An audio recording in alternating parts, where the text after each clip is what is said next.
There are many use cases for camera mapping, and in this tutorial we are going to camera map transparent PNG textures onto the objects and then bake those textures permanently so we can move our objects around and the texture will stay on.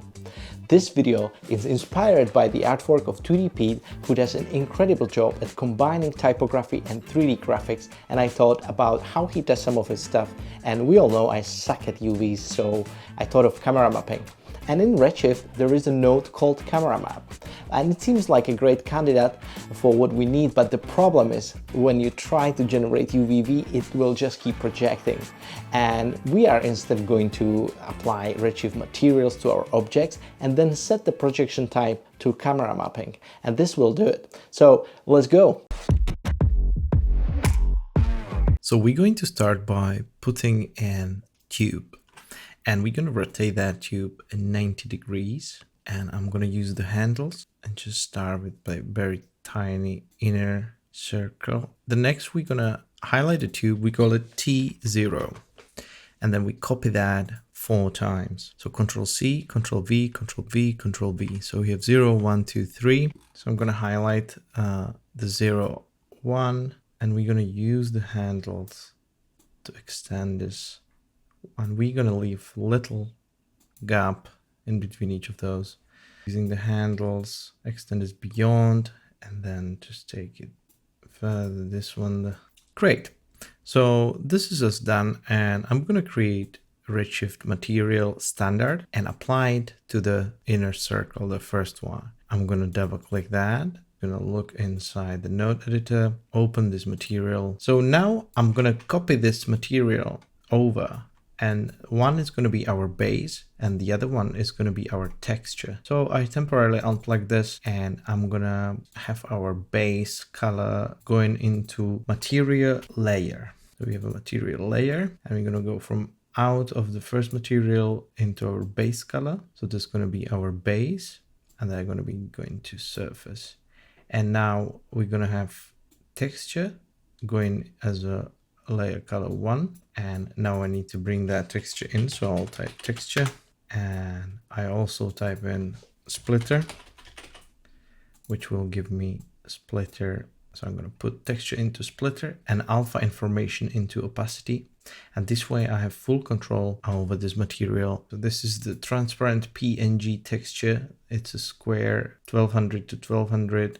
So I'm just going to import it in, and it's going to use the color of this material. Now we can make it, for example, white. This material can be crazy purple, kind of bluish. So we have that.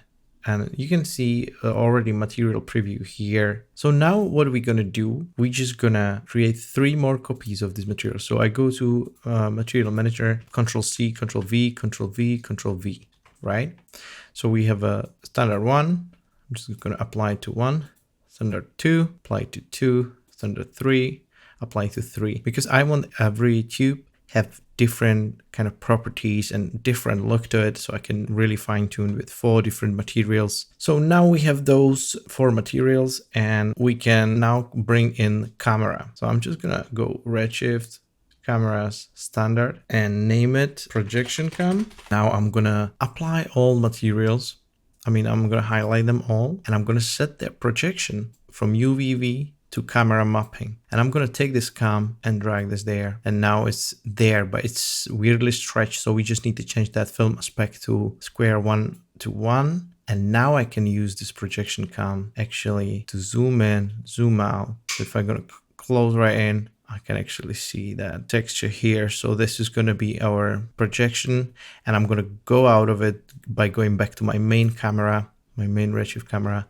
And now I can see that I'm projecting onto the tubes with this projection cam. And while I still have my main render cam, I'm free to move around. We should now finalize the look. And what I'm going to start with is just going to be that second material, and I'm just going to be changing colors here. I'm going to change color to this kind of crazy color that we tend to combine with the purple. I like this. All the Vincent Schwenk Cinema 4D S26 loading screen affected me so much. But then we have the option to change this material too. So we can go into subsurface, for example, and we can really just go and have a play with the subsurface, and the text will change only on the, so if I kind of refresh that, and the text, will have a subsurface look to it. We can really play with the scale, increase the scale here, and maybe get some kind of, okay, so I have this subsurface look. And the next thing I can use from my texture pack, I can go to the third material and I can bring in, so I'm just going to bring it manually. I'm going to go texture, perforated, go to opacity, plug it into the opacity of that. So this will create perforation, and we can dial it into something that is going to be light gray. So I'm just going to change it light gray. Now, to improve the look of the actual circles and to make it more fine, we can put it in a null and bring in bevel. So this will bevel, and we can just use 0.4. It's very small bevel, and apply Redshift render tag to the null. And this way we're going to have tessellation.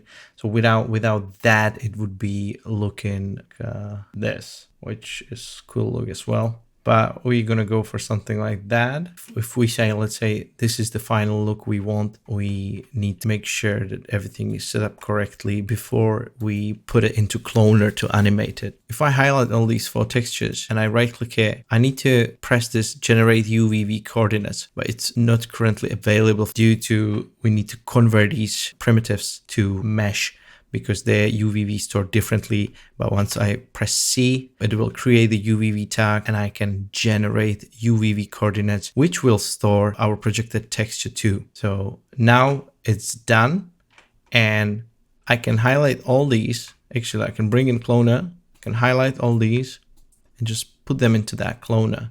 The Cloner will try to reset the coordinates, and we just highlight the Cloner and rotate it back into place. We also set it to linear, and we increase the count, and we change the Y to 0. So now we kind of restarted our look. We are now able to animate it. We can rotate it. You see, and the text, you could read it before, now you can't. Also forgot to transfer the Redshift object tag. Yes. So that's really cool technique, and now you can really just start playing with the animation, and you can zero this out. This will always revert back to how you projected these materials, but then you can start playing with position Z, position Y actually, in this case. So you can go inside, which is creating cool different looks, and you can start really playing with this and find your own style. You can rotate it, and then you can also twist it kind of in a way. It depends what's gonna look good for you, but I think that works really well. How cute is this?